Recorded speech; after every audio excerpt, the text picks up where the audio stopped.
Hi ಎಲ್ಲೋ ಎಲ್ಲರೂ ನಮಸ್ಕಾರ. ಸುದ್ದಿ ಸಾಗರ್ ಈ ಚಾನಲ್ಗೆ ಸ್ವಾಗತ.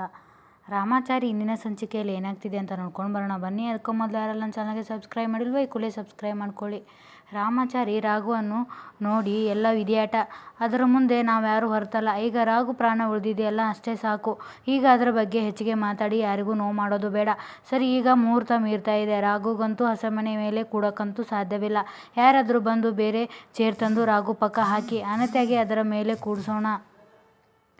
ರಾಘುಗೆ ಅನಿತಾ ಕೊರಳಿಗೆ ತಾಳಿ ಕಟ್ಟೋಕೆ ಸುಲಭವಾಗುತ್ತೆ ಅಂತ ಹೇಳಿದಾಗ ತರುಣ್ ಹೋಗಿ ಒಂದು ಚೇರ್ ತಂದು ರಾಘು ಪಕ್ಕ ಹಾಕ್ತಾನೆ. ಆಗ ರಾಘುನ ತಾಯಿ ಮಂಜುಳಾ, ಅನಿತಾ ನೋಡ್ದೇನಮ್ಮ, ನಮ್ಮ ರಾಘು ನಿನಗೆ ಕೊಟ್ಟ ಮಾತು ಉಳಿಸ್ಕೊಳ್ಳೋ ಒಂದೇ ಒಂದು ಕಾರಣಕ್ಕೋಸ್ಕರ ಇಂಥ ಪರಿಸ್ಥಿತಿಯಲ್ಲೂ ಅವನು ಇಲ್ಲಿ ಬಂದಿದ್ದಾನೆ ಅಂದರೆ ಯಾಕೆ ಹೇಳು, ಮಾತು ಮುಖ್ಯ ಅಂತ ಹೇಳ್ತಾಳೆ. ಆಗ ಪಲ್ಲವಿ, ಹೌದು ಅನಿತಾ, ನೀನು ಇಷ್ಟಪಟ್ಟ ಹಾಗೆ ನೀನಿಟ್ಟಿರೋ ಮುಹೂರ್ತದಲ್ಲೇ ತಾಳಿ ಕಟ್ಟಿಸಿಕೊಳ್ಳೋ ಸಮಯ ಬಂದೇ ಬಿಡ್ತು. ಬಾ ಅನಿತಾ, ಚೇರ್ ಮೇಲೆ ಕೂತ್ಕೋ ಅಂತ ಹೇಳಿದಾಗ ಅನಿತಾ ಏನು ಹೇಳದೆ ಸುಮ್ಮನೆ ಕೂತ್ಕೋತಾಳೆ. ಆಗ ಅವಳ ತಾಯಿ ಬಂದು ಗಾಬರಿಯಿಂದ, ಪಲ್ಲವಿ ಸ್ವಲ್ಪ ನೀರು ಕೊಡು ಅಂತ ಹೇಳಿ ಅವಳಿಗೆ ನೀರು ಕುಡಿಸಿ ಅನಿತಾ ಮಾತಾಡು ಅಂತ ಎಷ್ಟೇ ಕೂಗಿದ್ರೂ ಅವಳು ಅಲ್ಲಾಡದೆ ಸುಮ್ಮನೆ ಕೂತಿರ್ತಾಳೆ. ಇತ್ತ ರಾಯ್ ಬಂದು ಝಾನ್ಸಿ ತಾತನ ಮುಂದೆ ರಾಘುಗೆ ಆಕ್ಸಿಡೆಂಟ್ ಆಗಿದೆ ಅಂತ 2 ಕಾಲು ಸ್ವಾಧೀನದಲ್ಲಿ ಇಲ್ವಂತೆ, ಹಾಗೆ ಮದುವೆ ಮನೆಗೆ ತಾಳಿ ಕಟ್ಟೋಕೆ ಕರ್ಕೊಂಡು ಹೋಗಿದ್ದಾರಂತೆ ಅಂತ ಹೇಳ್ತಾನೆ. ಆಗ ಝಾನ್ಸಿಯ ತಾತ ಸಂಪತ್ ಕುಮಾರ್ ಅವರು, ಅವನು ಒಳ್ಳೆ ಹುಡುಗ, ಅವನಿಗೆ ಹೀಗೆ ಆಗಬಾರ್ದಾಗಿತ್ತು ಅಂತ ಹೇಳ್ತಾರೆ. ಆಗ ರಾಯ್, ಯಜಮಾನ್ರೆ, ಈಗ ನೀವು ಅವರ ಬಗ್ಗೆ ಅಯ್ಯೋ ಅನ್ನೋಕ್ಕೆ ಹೋಗಬೇಡ್ರಿ. ಸದ್ಯಕ್ಕೆ ನಮ್ಮ ಝಾನ್ಸಿ ಮೇಡಮ್ ಜೀವನ ಉಳಿತು ಅಂತ ಸಂತೋಷಪಡಿ. ಡೈವರ್ಸ್ ಆದಮೇಲೆ ಹೀಗೆ ಆಯಿತು. ಒಂದು ವೇಳೆ ಡೈವರ್ಸ್ ಆಗದೇ ಇದ್ದರೆ ಝಾನ್ಸಿ ಮೇಡಮ್ ತಮ್ಮ ಜೀವನ ಪೂರ್ತಿ ಇಲ್ಲದೋರ ಜೊತೆ ಜೀವನ ಮಾಡಬೇಕಾಗಿತ್ತು ಅಂತ ಹೇಳ್ತಾನೆ. ಆಗ ಯಜಮಾನ್ರು, ಹಾಗೆಲ್ಲ ಮಾತಾಡಬಾರ್ದು. ಗಂಡ ಹೆಂಡತಿ ಸಂಬಂಧ ಅಂದರೆ ಏನಂತ ತಿಳ್ಕೊಂಡಿದ್ಯಾ? ಒಬ್ಬರಿಗೆ ಕಷ್ಟ ಬಂದ ತಕ್ಷಣ ಇನ್ನೊಬ್ಬರು ಬಿಟ್ಟು ಹೋಗೋದು ಅಂದ್ಕೊಂಡಿದ್ಯಾ? ಕಷ್ಟ ಸುಖ ದುಃಖ ಏನೇ ಇರಲಿ ಒಬ್ಬರನ್ನೊಬ್ಬರು ಬಿಟ್ಕೊಡದೆ ಜೊತೆಯಲ್ಲಿ ಇರುವಂಥ ಬಲವಾದ ಬಂಧ ಅದು. ಗಂಡನಿಗೆ ಸಂಕಟ ಆಗಿ ಒದ್ದಾಡ್ತಿರುವಾಗ ಹಗಲು ರಾತ್ರಿ ನಿದ್ದೆ ಇಲ್ಲದೆ ಅವನ ಜೊತೆಗಿದ್ದು ಸಾಂತ್ವನ ಹೇಳ್ತಾಳಲ್ಲ, ಅದು ನಿಜವಾದ ಹೆಂಡತಿಯ ಪ್ರೀತಿ ನೋಡು. ಮತ್ತು ಡೈವರ್ಸ್ ಆಗದೇ ಇದ್ದಿದ್ರೂ ಕೂಡ ಝಾನ್ಸಿ ಅವನನ್ನು ಬಿಟ್ಕೊಡ್ತಾ ಇರಲಿಲ್ಲ. ಅದು ನಮ್ಮ ಝಾನ್ಸಿಗೆ ಇರುವ ದೊಡ್ಡ ಗುಣ. ಎಲ್ಲ ಹೆಣ್ಮಕ್ಳಿಗೂ ಈ ಗುಣ ಇರುತ್ತೆ ಅಂತ, ಅದು ಹೆಣ್ಣಿನ ಸಂಸ್ಕಾರ. ಪಾಪ ರಾಘು ಹೊಸ ಜೀವನಕ್ಕೆ ಕಾಲಿಡುವಾಗ ಹೀಗೆ ಆಗಬಾರ್ದಾಗಿತ್ತು. ಅವನ ಜೊತೆ ಬಾಳುವ ಪುಣ್ಯ ನಮ್ಮ ಝಾನ್ಸಿಗೆ ಇರಲಿಲ್ಲ. ಅನಿತಾ ಆದರೂ ರಾಘು ಜೊತೆ ಸುಖವಾಗಿರಲಿ, ಇದೇ ನನ್ನ ಹಾರೈಕೆ ಅಂತ ಹೇಳ್ತಾರೆ. ಇತ್ತ ರಾಮಾಚಾರಿ, ಅನಿತಾ ಅವರಿಗೆ ತನ್ನ ಗಂಡ ಆದವರಿಗೆ ಹೀಗೆ ಆಗಿದೆ ಅಂತ ಶಾಕ್ ಆಗಿದೆ, ಸ್ವಲ್ಪ ಹೊತ್ತಿನಲ್ಲಿ ಸರಿ ಹೋಗ್ತಾರೆ ಅಂತ ಹೇಳ್ತಾನೆ. ಆಗ ಮುರಾರಿ, ಈ ವಿಷಯ ಕೇಳಿ ನಮಗೆ ಇಷ್ಟು ನೋವಾಗ್ತಾ ಇದೆ, ಪಾಪ ಹೆಣ್ಣು ಮಗಳಿಗೆ ಇನ್ನೆಷ್ಟು ನೋವಾಗಿರುತ್ತೆ ಅಂತ ಹೇಳಿ ಶಾಕ್ನಿಂದ ಹೊರಗೆ ಬರೋಕ್ಕೆ ಸ್ವಲ್ಪ ಟೈಮ್ ಬೇಕಾಗುತ್ತೆ ಅಂತ ಹೇಳ್ತಾನೆ. ಆಗ ರಾಮಾಚಾರಿ, ಏನೇ ಆಗಲಿ ಇದೇ ಮುಹೂರ್ತದಲ್ಲಿ ರಾಘು ಕೈಲೇ ತಾಳಿ ಕಟ್ಟಿಸ್ಕೋಬೇಕು ಅನ್ನೋದು ಅನಿತಾ ಅವರ ಆಸೆಯಾಗಿತ್ತು. ಅದರಿಂದ ಮುಹೂರ್ತ ಮೀರೋಕ್ಕೆ ಮುಂಚೆ ಅವರ ಆಸೆಯನ್ನು ನಿರ್ವಹಿಸೋಣ. ಅನಿತಾಗೆ ಎಬ್ಬಿಸಿ ರಾಘು ಪಕ್ಕ ಕೂಡಿಸಿ ಅಂತ ಹೇಳಿದಾಗ ಅವಳ ತಾಯಿ ಅವಳನ್ನು ರಾಘು ಪಕ್ಕ ಇರುವ ಚೇರ್ನಲ್ಲಿ ಕೂಡಿಸ್ತಾಳೆ.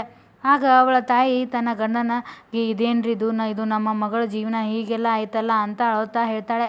ಆಗ ಅವಳ ತಂದೆ, ನನಗೆ ಏನು ಹೇಳಬೇಕು ಅಂತಲೇ ಗೊತ್ತಾಗ್ತಾ ಇಲ್ಲ. ಇನ್ನು ಜೀವನ ಪೂರ್ತಿ ನಮ್ಮ ಮಗಳು ಈ ಥರ ಆಗಿರೋ ಗಂಡನ ಜೊತೆಯಲ್ಲಿ ಬದುಕಬೇಕಾ ಅಂತ ಹೇಳ್ತಾನೆ. ಆಗ ಅನಿತಾ ರಾಘು ಇಬ್ಬರು ಒಬ್ರಿಗೊಬ್ರು ಹಾರ ಬದಲಾಯಿಸ್ಕೊಳ್ತಾರೆ. ಆಗ ರಾಮಾಚಾರಿ, ರಾಘು ಕೈಗೆ ತಾಳಿ ಕೊಟ್ಟು ತಗೊಳ್ಳಿ, ರಾಘು 3 ಗಂಟು ಕಟ್ಟಿ ಅಂತ ಹೇಳ್ತಾನೆ. ಆಗ ರಾಘು ಅನಿತಾಗೆ ತಾಳಿ ಕಟ್ಟಲು ಹೋದಾಗ ಅನಿತಾ ಅದನ್ನು ತಡಿತಾಳೆ. ಆಗ ಪಲ್ಲವಿ, ಅನಿತಾ ಏನು ಮಾಡ್ತಾ ಇದೀಯಾ, ತಾಳಿ ಕಟ್ಟಿಸ್ಕೊ ಅಂತ ಹೇಳ್ತಾಳೆ. ಆಗ ಅನಿತಾನು, ನನಗೆ ಈ ಮದುವೆ ಬೇಡ ಅಂತ ಜೋರಾಗಿ ಕೂಗಿ ಹೇಳ್ತಾಳೆ. ಎಲ್ಲರೂ ಗಾಬರಿಯಿಂದ ಅವಳ ಕಡೆ ನೋಡ್ತಾರೆ. ಇತ್ತ ಚಾರು ಮನೆಯಲ್ಲಿ ಝಾನ್ಸಿ, ರಾಘು ನಿನಗೆ ಸಿಗೋದೇ ಇಲ್ಲ ಅಂತ ನೀನು ತೀರ್ಮಾನ ಮಾಡಿಬಿಟ್ಯಾ ಅಂತ ಹೇಳ್ತಾಳೆ. ಆಗ ಝಾನ್ಸಿ, ಅದೇ ತಾನೇ ಸತ್ಯ, ಅದನ್ನು ನಾನು ನಿರ್ಧಾರ ಮಾಡಿದ್ದಲ್ಲ, ಕಾಲ ಹಣೆಬರ ವಿಧಿ ಅದೇ ನಿರ್ಧಾರ ಮಾಡಿದೆ ಅಂತ ಹೇಳ್ತಾಳೆ. ಆಗ ಚಾರು, ಅಂದರೆ ಡೈವರ್ಸ್ ನಿಮ್ಮಿಬ್ಬರನ್ನು ದೂರ ಮಾಡಿದೆ ಅಂತ ನೀನು ಒಪ್ಕೊಂಡಿದ್ಯಾ ಅಂತ ಕೇಳ್ತಾಳೆ. ಆಗ ಝಾನ್ಸಿ, ನಾನು ಒಪ್ಕೊಂಡ್ರು ಒಪ್ಕೊಳ್ದೆ ಹೋದ್ರೂ ಅದೇ ನಿಜ ಅಲ್ವಾ ಅಂತ ಹೇಳ್ತಾಳೆ. ಆಗ ಚಾರು, ಇಷ್ಟೆಲ್ಲ ಅರ್ಥ ಮಾಡಿಕೊಂಡು ನೀನು ಇನ್ನೂ ತಾಳಿ ಯಾಕೆ ಕತ್ತಲ್ಲಿ ಇಟ್ಕೊಂಡಿದ್ಯಾ, ಅದನ್ನು ತೆಗೆದುಹಾಕಬೇಕು ಅಲ್ವಾ ಅಂತ ಹೇಳ್ತಾಳೆ. ಆಗ ಝಾನ್ಸಿ ತನ್ನ ಕತ್ತಲಿರುವ ತಾಳಿಯನ್ನು ಕೈಯಲ್ಲಿ ಹಿಡಿದುಕೊಂಡು ರಾಘು ತನಗೆ ತಾಳಿ ಕಟ್ಟಿದ್ದನ್ನು ನೆನಪಿಸ್ಕೊಂಡು, ಈ ತಾಳಿ ನನಗೆ ಕೇವಲ 3 ಗಂಟು ಆಗಿ ಉಳಿದಿಲ್ಲ, ಬದಲಾಗಿ ಹೊಸ ನಂಟನ್ನು ಸೃಷ್ಟಿ ಮಾಡ್ತು, ತಾಳ್ಮೆನ ಕಳಿಸ್ತು, ಹೊಸ ಝಾನ್ಸಿಯನ್ನೇ ಸೃಷ್ಟಿ ಮಾಡ್ತು. ಗಂಡು ಜಾತಿನೇ ದ್ವೇಷ ಮಾಡ್ತಾ ಅವರನ್ನು ನನ್ನ ಬೆರಳಲ್ಲೇ ಆಟ ಆಡಿಸ್ಬೇಕು ಅಂದ್ಕೊಂಡೆ. ಆದರೆ ತಾಳಿಯ ಬೆಲೆ ಏನು, ಕುಟುಂಬದ ಬೆಲೆ ಏನು ಅಂತ ರಾಘು ನನಗೆ ಅರ್ಥ ಮಾಡಿಸಿದ. ಆದರೆ ರಾಘು ನನ್ನ ಬಿಟ್ಟು ಹೋಗಿರಬಹುದು, ಆದರೆ ನಾನು ಅವರನ್ನು ಬಿಟ್ಟಿಲ್ಲ, ಏಕೆಂದರೆ ನನ್ನ ಜೀವನದಲ್ಲಿ ಬೇರೆ ಯಾವ ಗಂಡಸಿಗೂ ಪ್ರವೇಶ ಇಲ್ಲ ಅಂತ ಹೇಳ್ತಾಳೆ.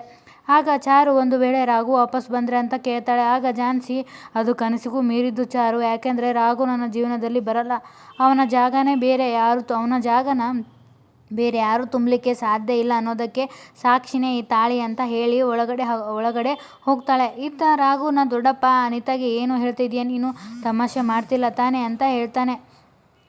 ಆಗ ಅನಿತಾ ಇಲ್ಲ ನಾನೇಕೆ ತಮಾಷೆ ಮಾಡಲಿ, ನಾನು ಈ ಮದುವೆ ಮಾಡ್ಕೊಳ್ಳೋಂಗಿಲ್ಲ ಅಂತ ಹೇಳ್ತಾಳೆ. ಆಗ ರಾಮಾಚಾರಿ ಯಾಕೆ ಅನಿತಾ ಅವರೇ ಈ ರೀತಿ ಮಾತಾಡ್ತಿದ್ದಾರೆ, ನಿನ್ನ ತಾನೇ ನನ್ನ ಕೈ ಹಿಡಿದು ಹಾಸ್ಪಿಟ್ಲ್ ಕೈ ಎಳ್ಕೊಂಡು ಹೋಗಿ ರಾಘು ಅವ್ರಿಗೆ ಏನಾದರೂ ತೊಂದರೆ ಇಲ್ಲ, ನಾನು ಅವರನ್ನು ಮದುವೆ ಆಗ್ತೀನಿ ಅಂತ ಹಠ ಮಾಡಿದ್ರಿ ಅಂತ ಹೇಳ್ತಾನೆ. ಆಗ ಅನಿತಾ ನಾನು ಈ ಮದುವೆ ಆಗಲ್ಲ, ಕಾಲು ಇಲ್ಲದ ಹೆಜ್ಜೆಗೆ ಜೊತೆಯಾಗೋಕ್ಕೆ ನನ್ನ ಮನಸ್ಸು ಒಪ್ತಾ ಇಲ್ಲ ಅಂತ ಹೇಳ್ತಾಳೆ.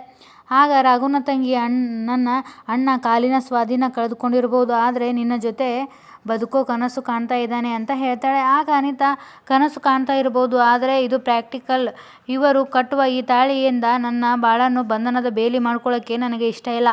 ಇಂಥವ್ರನ್ನ ಕಟ್ಕೊಂಡು ನನ್ನ ಜೀವನ ಪೂರ್ತಿ ನರಳೋದಕ್ಕೆ ಸಾಧ್ಯ ಇಲ್ಲ. ಕಂಡು ಹಾಳು ಬಾವಿಗೆ ಬೀಳೋಕ್ಕೆ ನನಗೆ ಸಾಧ್ಯ ಇಲ್ಲ ಅಂತ ಹೇಳ್ತಾಳೆ. ಆಗ ರಾಮಾಚಾರಿ ಅಲ್ಲ ಅನಿತಾ ಅವರೇ ನಿನ್ನೆ ನೋಡಿದ್ರೆ ಹಾಗೆ ಹೇಳಿದ್ರಿ ಅಂತ ಹೇಳ್ತಾನೆ. ಆಗ ಅನಿತಾ ಏನೋ ಚಿಕ್ಕ ಪೆಟ್ಟು ಆಕ್ಸಿಡೆಂಟ್ ಆಗಿದೆ ಅಂತ ತಿಳ್ಕೊಂಡಿದ್ದೆ, ಆದರೆ ಇಡೀ ತಮ್ಮ ಜೀವನಮಾನನೇ ಬೆಡ್ ಮೇಲೆ ಕಳೆಯೋರ ಜೊತೆ ನಾನು ಹೇಗೆ ಮದುವೆ ಆಗಲಿ, ನಾನು ಬದುಕಿರೋವರೆಗೂ ಕಾಲಿಲ್ಲದವರ ಸೇವೆ ಮಾಡಿಕೊಂಡು ಇರೋಕ್ಕಾಗುತ್ತಾ, ನನಗೂ ನನ್ನದೇ ಆದ ಆಸೆ ಆಕಾಂಕ್ಷೆಗಳು ಇವೆ, ಜೀವನದ ಬಗ್ಗೆ ತುಂಬ ಕನಸು ಕಂಡ್ಕೊಂಡಿದ್ದೀನಿ, ಅದನ್ನು ಬಲಿ ಕೊಡೋಕ್ಕೆ ಆಗುತ್ತಾ, ಎಲ್ಲದಕ್ಕಿಂತ ನನ್ನ ಜೀವನನೇ ಮುಖ್ಯ, ಮೊದಲು ಕೈಕಾಲು ನೆಟ್ಟಿಗಿವೆ, ಮದುವೆ ಮಾಡಿಕೊಂಡ್ರೆ ಸಂತೋಷವಾಗಿರ್ತೀನಿ ಅಂತ ಅಂದ್ಕೊಂಡಿದ್ದೆ, ಆದರೆ ನನ್ನ ಸಂತೋಷನೇ ಬಲಿ ಕೊಡಬೇಕು ಅಂದರೆ ಈ ಮದುವೆ ನನಗೆ ಬೇಡ ಅಂತ ಹೇಳ್ತಾಳೆ. ಆಗ ರಾಘುನ ದೊಡ್ಡಮ್ಮ ಅಲ್ಲಮ್ಮ ತಾಳಿ ಕಟ್ಟೋ ಕಡೆ ಕ್ಷಣದಲ್ಲಿ ಹೀಗೆ ಹೇಳಿದರೆ ಹೇಗೆ ಅಂತ ಹೇಳ್ತಾಳೆ. ಆಗ ಅನಿತಾ ನಾನು ನನ್ನಿಷ್ಟದಂತೆ ಬದುಕ್ತೀನಿ, ಈ ಮುದುಕಿ ಮತ್ತು ನೀನು ಮತ್ತು ನಿನ್ನ ಗಂಡ 3 ಜನ ದಂಡಪೀಠದಂತೆ ಆ ಮನೆಯಲ್ಲಿ ಬಿದ್ದಿದ್ದೀರಿ, ರಾಘು ಸೇವೆ ಜೊತೆಗೆ ನಿಮ್ಮ ಸೇವೆ ಮಾಡೋಕ್ಕೂ ನನ್ನ ಮನೆ ಕೆಲಸದವಳು ಬರಬೇಕು ಅಷ್ಟೇ ಅಂತ ಹೇಳ್ತಾಳೆ. ಆಗ ಸಂಗೀತ ನಮ್ಮಣ್ಣ ನಿನ್ನ ಕಾಲಿಲ್ಲದಿರುವಾಗಲೇ ಮದುವೆ ಆಗೋಕ್ಕೆ ಒಪ್ಕೊಂಡಿದ್ದು, ಈಗ ನೀನು ಅವನನ್ನು ಮದುವೆ ಆಗಬಾರ್ದಾ ಅಂತ ಕೇಳ್ತಾಳೆ. ಆಗ ಅನಿತಾ ಅವನ ತಂಗಿಗೋಸ್ಕರ ಅವಶ್ಯಕತೆಗೋಸ್ಕರ ಒಪ್ಕೊಂಡಿದ್ದ, ಈಗ ಅವನ ತಂಗಿ ಪಲ್ಲವಿ ನಮ್ಮ ಮನೆಗೆ ಬಂದು ನಮ್ಮಣ್ಣನ ಜೊತೆ ಇರಲಿ, ಅದಕ್ಕೆ ನನ್ನದೇನೂ ತಕರಾರು ಇರುವುದಿಲ್ಲ ಅಂತ ಒಟ್ಟಿನಲ್ಲಿ ರಾಘುವನ್ನು ಮದುವೆ ಆಗಲು ನಿರಾಕರಿಸ್ತಾಳೆ. ಇಲ್ಲಿಗೆ ಈ ಸಂಚಿಕೆ ಮುಕ್ತಾಯಾಗ್ತದೆ. ಈ ಸಂಚಿಕೆ ನಿಮಗೆ ಇಷ್ಟ ಆದರೆ ದಯವಿಟ್ಟು ಒಂದು ಲೈಕ್ ಕೊಡಿ. ಧನ್ಯವಾದಗಳು.